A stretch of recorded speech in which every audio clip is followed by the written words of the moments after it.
Welcome to Technique Friday with Els. Today I'm going to show you my different background dies and a technique featuring the circle background. So this is the circle background and the measurements of the background dies are 4 by 5 1/4. And I don't know if the camera catches it, but I will show you that in the samples. So some of the circles that drop out have a stitched kind of feature on there. So that's really cool. That's just something extra. And then here we have the chevron. And as you can see with the chevron as well, you see some stitching. And here you have those little dots in there, so the little holes, which means you can use those as a banner as well, for a banner. And I will show you that on a sample. And then this is the hard background. So that has some solid and some openings in there. So this is with the hard background. And this one is created by Kelly Booth. And she has the Celebrate on there from Suzanne Cannon. So she used different glitters in here as well. And here you have one that Josette created, and that's just a soft finish cardstock and then with the distress ink. And of course with these dies, these background dies, they combine really well with all our fitted, stitched and all those different dies. The scallops, so this is one by Kelly Booth. And here you see the skate from Josette, and she has the chevron kind of, you know, the other way around, and it's a really cool thing to use as well. And then here you can see she has a speech bubble. That is one of our speech bubble edgy options, and that set comes with 5 different options, and these here I have them colored so you see them better. This is the hedgehog from Josette, and then the leaves from the woodland leaves from Susan. And here you can see, so that's the banners. That's the banner that I told you. So those dropout pieces from the top with the little holes in there. So you can use those to make a banner. And that's the postage stamps background. Here I made a window. So I used it like as a window card. You see, that's shimmer sheets, like the shimmer sheets flower. And distress ink on the soft finish cardstock. And here one that Josette created with the friends from Suzanne Cannon and the oval from one of my dies as well. And then here are the ones with the circles that I can show you. So this is a window card. Those little flowers here, Anita Isendorn created those. Kelly Booth made this one as well. So different circles, different colors in there. That is the white on white. I don't know if the camera catches it really well. I have a small butterfly on there. And I used the white glitter and the warm diamond in there. This is the one I'm going to show you. So that's the circle background. And with this one I put the magnolia, the southern magnolia on there from Susan. But of course you can use anything on there. You can whatever. And just a saying on this one would make a really nice masculine card as well.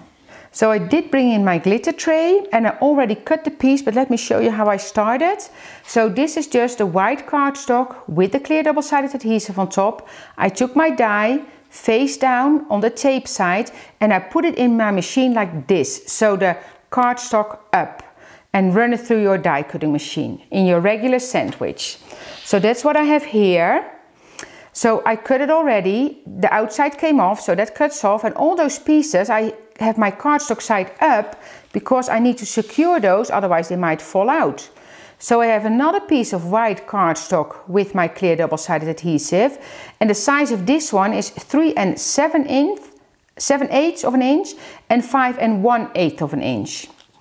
And I'm going to stick that so it's a tiny little bit smaller than the die, and I'm going to put that on here. So stick it on here. So now all those pieces, rub it down, so all those pieces are secure on that tape. And now I'm going to just pop this out. Make sure you see that all the release sheets come off as well, that they stay. And I think I'm good. Yeah, all the pieces came out, you see, because sometimes those little pieces of release sheets stay behind and you don't want that. And then I'm just going to use this to kind of secure everything. And now I'm going to start with the black. And because I'm going to do the outline in black, I'm going to take this off. So carefully remove that.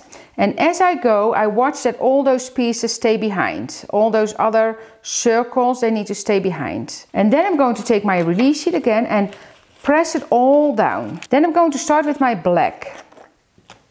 So that's the basic black. Just sprinkle, tap it off. And then I'm going to brush it off a little bit. Tap it off. And then I'm going to polish this one.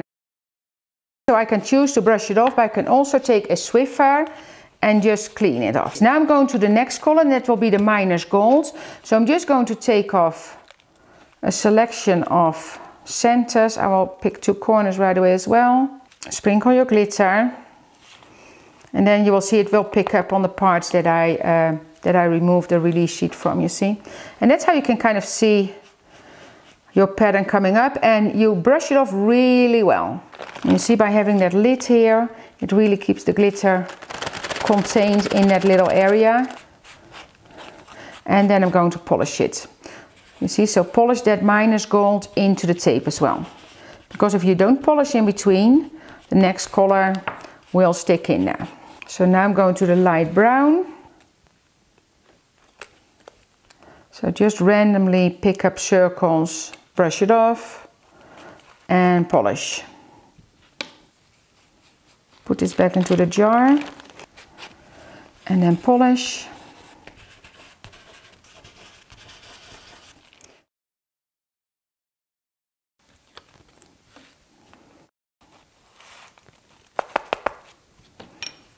So you can see, because I polished all those colors, that light gold will not stick to all the other colors.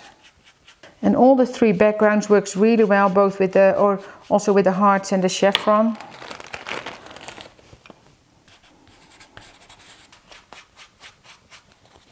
And now I'm going to the brush pewter.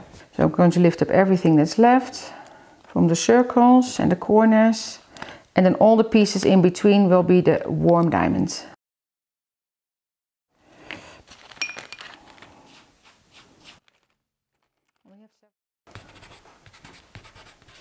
And brush it off again.